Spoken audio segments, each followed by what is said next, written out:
नमस्कार दोस्तों, क्या आपने कभी सोचा है कि जब कोई मामला जज के सामने जाता है तो जज आखिर सोचते क्या है? क्या जज केवल यह देखते हैं कि कौन व्यक्ति सच बोल रहा है? क्या जज पुलिस की एफआईआर देखकर ही फैसला कर देते हैं? क्या जज वकील की बात सुनकर तुरंत तय कर लेते हैं कि कौन सही है?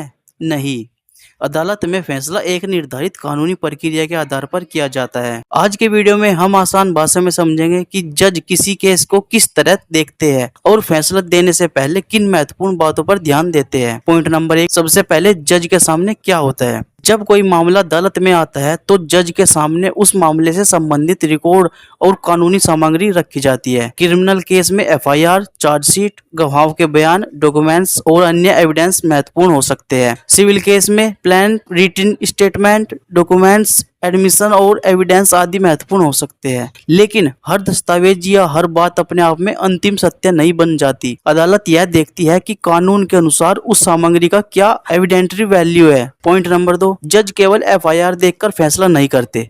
बहुत से लोग सोचते हैं कि एफआईआर में किसी व्यक्ति का नाम आ गया तो वह व्यक्ति दोषी हो गया, लेकिन एफआईआर और कन्विक्शन एक ही चीज नहीं है। एफआईआर किसी घटना के संबंध में सूचना देने वाला प्रारंभिक दस्तावेज है। क्रिमिनल ट्रायल में अदालत को अभियोजन द्वारा प्रस्तुत एविडेंस और कानून के अनुसार यह तय करना होता है कि आरोप आवश्यक कानूनी मानक के अनुसार साबित हुए हैं या नहीं। इसलिए केवल एफआईआर दर्ज होना अपने आप में दोष सिद्ध होने के बराबर नहीं है। पॉइंट नंबर 3, जज एविडेंस को क्यों देखते हैं। अदालत में किसी पक्ष द्वारा कही गई बात और उसे साबित करने वाली एविडेंस में अंतर होता है। उदाहरण के लिए बता दो आप लोगों को, अगर कोई व्यक्ति कहता है कि घटना उसके सामने हुई थी तो अदालत यह देख सकती है कि वह वास्तव में उस घटना का प्रत्यक्षदर्शी था या नहीं। उसका बयान कितना विश्वसनीय है, क्या उसके बयान में कोई महत्वपूर्ण कॉन्ट्रडिक्शन है, क्या उसके बयान की पुष्टि किसी अन्य एविडेंस से होती है। इन सभी बातों का मूल्यांकन केस के अनुसार किया जा सकता है। पॉइंट नंबर 4, जज गवाह को कैसे देखते हैं।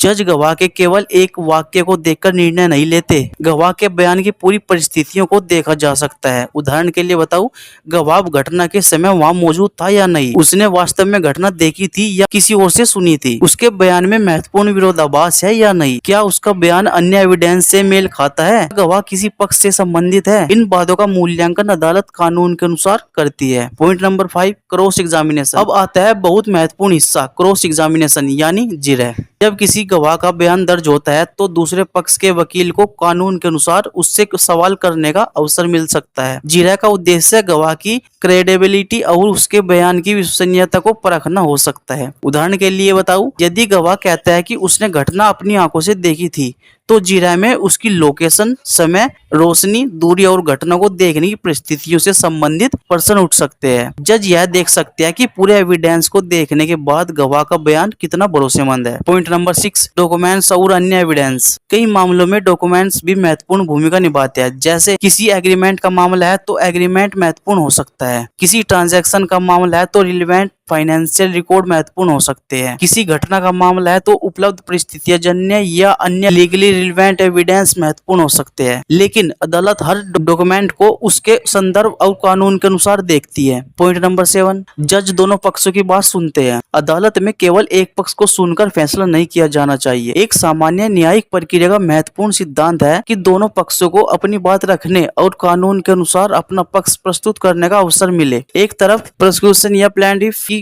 आर्गुमेंट हो सकती है, दूसरी तरफ डिफेंस या डिफेंडेंट की आर्गुमेंट होती है। जज दोनों पक्षों की दलीलों और रिकॉर्ड पर उपलब्ध सामग्री को कानून के अनुसार कंसीडर करते हैं। पॉइंट नंबर 8, जज कानून को क्यों देखते हैं। जज का निर्णय केवल व्यक्तिगत सोच पर आधारित नहीं होता। जज को संबंधित कानून और लागू न्यायिक सिद्धांतों के अनुसार निर्णय देना होता है। यानी जज के सामने मुख्य प्रश्न यह हो सकता है कि इस मामले के फैक्ट्स पर कौन सा कानून लागू होता है, उन कानून की आवश्यक कंडीशन क्या है, उपलब्ध एविडेंस उन आवश्यक कंडीशंस को सेटिस्फाई करता है। इन्हीं सवालों के आधार पर अदालत अपना निर्णय तैयार करती है। पॉइंट नंबर 9, क्रिमिनल केस में संदेह का लाभ क्या है। क्रिमिनल केस में प्रोसिक्यूशन पर आरोपों को कानून में निर्धारित मानक के अनुसार साबित करने का दायित्व होता है। यदि प्रोसिक्यूशन आवश्यक स्तर पर आरोप साबित नहीं कर पाती तो परिस्थिति के अनुसार अक्यूज्ड को बेनिफिट और डाउट मिल सकता है। इसका मतलब यह नहीं है कि जज आरोपी को इसलिए छोड़ देते हैं क्योंकि उन्हें आरोपी पसंद है, बल्कि क्रिमिनल जस्टिस सिस्टम में दोष सिद्ध करने के लिए निर्धारित कानूनी स्टैंडर्ड महत्वपूर्ण होता है।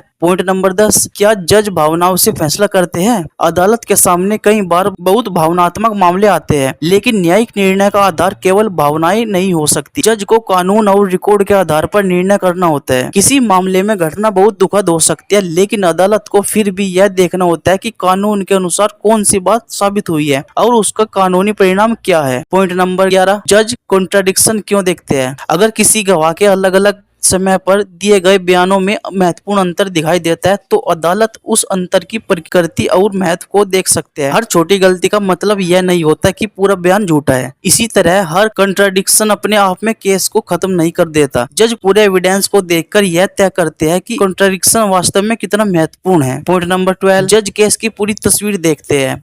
सबसे महत्वपूर्ण बात यही है, जज केवल एक डॉक्यूमेंट, एक गवाह या एक आर्गुमेंट देखकर सामान्यतः पूरे मामलों का फैसला नहीं करते। अदालत के सामने उपलब्ध पूरे रिकॉर्ड और लागू कानून को देखकर मामले का निर्णय किया जाता है। इसीलिए किसी केस को समझने के लिए केवल एफआईआर पढ़ लेना या केवल किसी एक गवाह का बयान सुन लेना पर्याप्त नहीं होता। पूरे एविडेंस और प्रोसीडिंग को देखना पड़ता है। पॉइंट नंबर 13, जजमेंट में क्या होता है? जब अदालत फैसला सुनाती है तो जजमेंट में सामान्यतः मामले के facts, issue points for determination, evidence, पक्षकारों की सबमिशन और लागू कानून पर विचार किया जाता है। इसके बाद अदालत अपने फाइंडिंग और रीजंस देखती है। यानी एक अच्छा जुडिशियल डिसीजन केवल यह नहीं बताता कि कौन जीता और कौन हारा, बल्कि यह भी बताता है कि अदालत उस निष्कर्ष तक क्यों पहुंची। पॉइंट नंबर 14, एक आसान उदाहरण और बता दूं। मान लीजिए किसी व्यक्ति पर चोरी का आरोप है।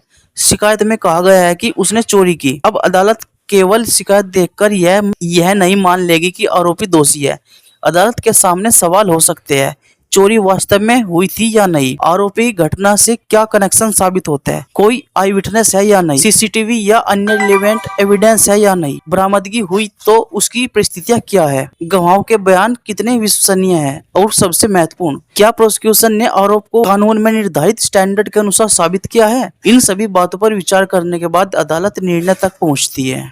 तो दोस्तों, अगर आप यह समझना चाहते हैं कि जज कैसे सोचते हैं, तो एक बात हमेशा याद रखना, जज का काम यह पता लगाना मात्र नहीं है कि किसकी कहानी ज्यादा अच्छी है। जज को कानून, एविडेंस, विटनेस, डॉक्यूमेंट्स, आर्गुमेंट्स और पूरे जुडिशियल रिकॉर्ड को देखकर यह तय करना होता है कि मामले में कानूनी रूप से क्या साबित हुआ है और उसका परिणाम क्या होना चाहिए। इसलिए अदालत में सिर्फ बोलना नहीं, बल्कि अपनी बात को कानून और एडमिसिबल एविडेंस के अनुसार साबित करना भी महत्वपूर्ण है। अगर आपको इस तरह के लॉ कोर्ट और लीगल अवेयरनेस से जुड़े आसान और महत्वपूर्ण वीडियो पसंद आते हैं तो वीडियो को लाइक करें, चैनल को सब्सक्राइब करें और इस वीडियो को उन लोगों के साथ शेयर करें जिन्हें कानून की जानकारी चाहिए। धन्यवाद।